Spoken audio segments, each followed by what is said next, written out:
Okay, so the next thing is a virus, and that's something that everyone is familiar with in one form or fashion. But the key takeaway here is just kind of in the wording and the definition. Now, a virus is malicious code that requires user interaction. So, all right, so again, that's the key differentiator. Requires user interaction to install and to replicate. So it requires you to actually do something to kind of trigger its action. So when we have a virus, we download from somewhere, whether we visit a website, install an application, what have you, we become infected. We're patient zero, so to speak. From there, the virus can then spread. It can infect a computer. Okay, it goes from one to the other, and then very quickly starts to spread to other computers, and from there spreads out to many more computers. So the virus can spread from 1 to 2 to 4 to 8, et cetera, and cover a large area of a network in a very short period of time.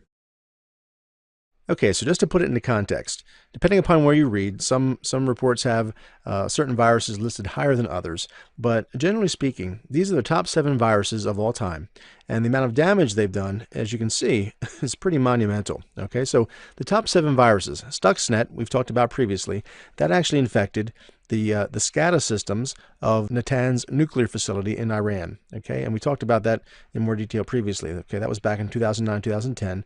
The actual amount of damage is unknown because it's never been quite quantified.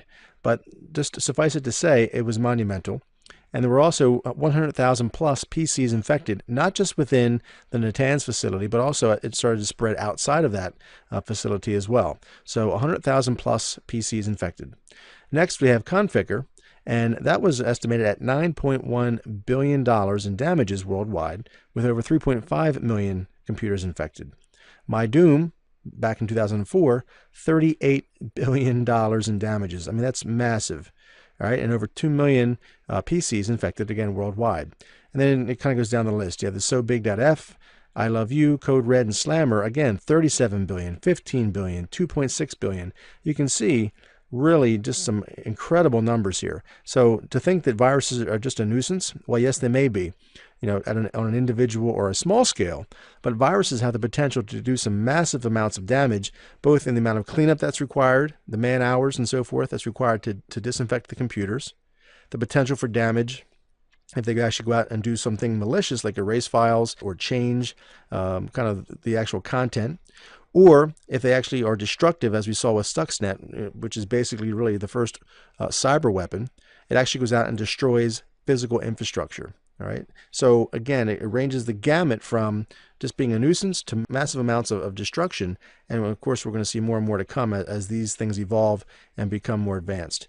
You can also understand or see down by the bottom here, some of these viruses started to actually spread within as little as 10 minutes of the very first PC being infected, some up to 24, 46, up to 96 hours.